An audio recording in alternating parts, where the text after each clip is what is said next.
nations. We are suffering from a heat wave for a month now, and it's still not showing signs of cooler weather. As I said before, there was some very nice AI initiatives from social media forum. This is the plus expansion, if you will, for the base H1.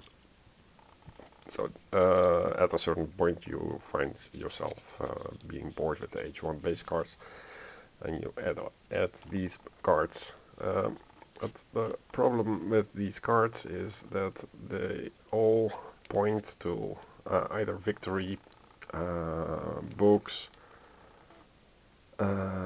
or grain. There are almost no cards that provide a synergy bonus, so the problem is that they don't refer to each other. I did find some cards that do this, and that would make a huge difference if you had situational cards instead of just the cards that point towards the global aspects of the game. So let's give it a shot for showing the H2 plus cards. So this is just basic, always the same. Spend your last. This is nice. Spend your last coin. So it's a little bit more creative to go for. If this was your last coin, then you gain some stuff.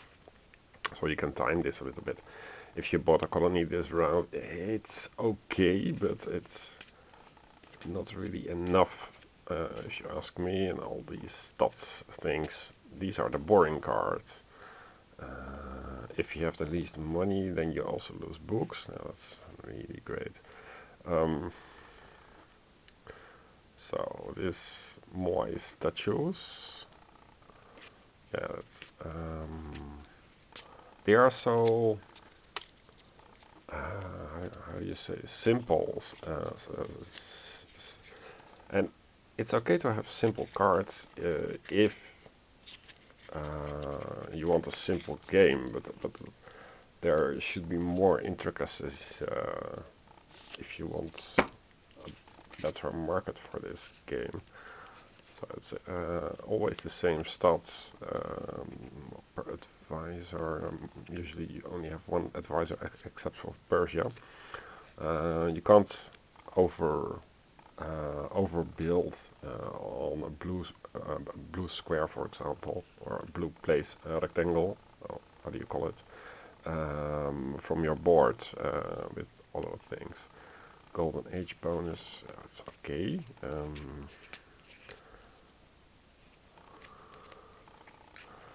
Same stats, +2 per building and military for current age. Yeah. Colonies require form weapons extra. It's all the same cards. So there is variety in the reference to actual history, but there is no variety in terms of elements referred to from cards to other aspects of the game. And if you have a creative design, then you do that, and then you do add these things. So this is boring. Already mouse money, already same. Yeah, all these.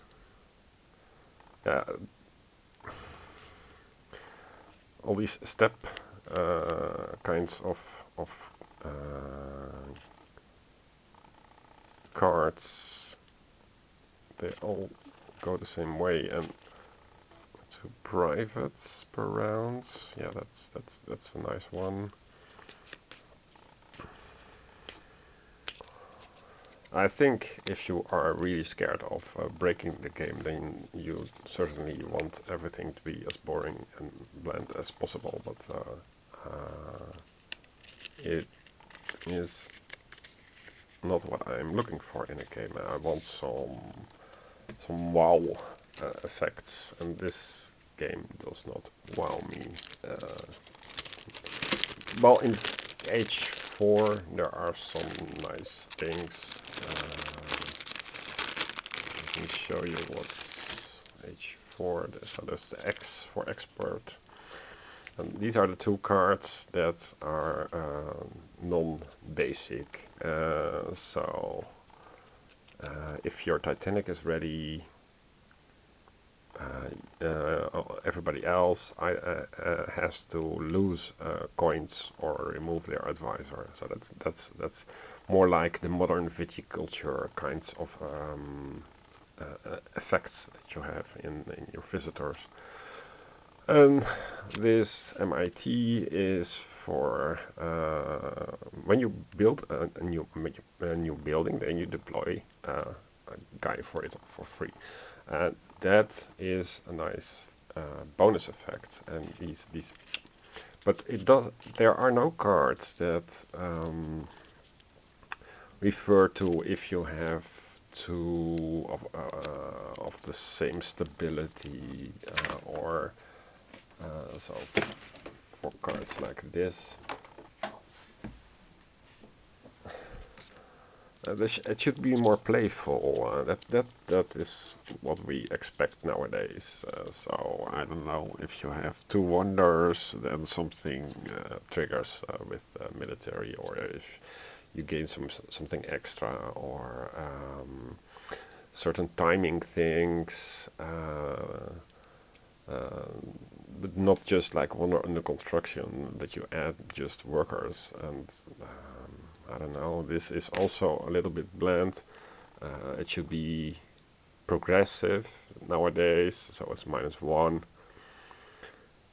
grain for the first guy, -2 grain for the fourth guy, the second guy, and -5 grain for the third guy. So you have to really specialize. But it's just all the same numbers, and that is too simplistic. Of course, there's also these things. They are just painful if you grab them in the wrong way. These are resources that you add or remove from your board. So they serve no purpose as normal tokens. Normal tokens, you place them, and their position on the board signifies something. These things don't signify anything, so they should be resource trackers. So that's the dial things, you know. So this is just a bad design, and it takes up a lot of space. And just use the modern day resource dials for coins and for grain. You don't give somebody else, or you don't place grain somewhere to signify something. So for example, here you only place workers, but you could have a card that you store grain tokens if you are going for this approach. I would expect cards that play with the type of tokens, and it's just missing. It's inexperience, maybe. So the same is for coins. The only way to use coins is by placing them. So say you have this board, and you place all these guys on the progress cards. Why is there no card that's, for example, the ones that you don't take get added a coin to make them more attractive?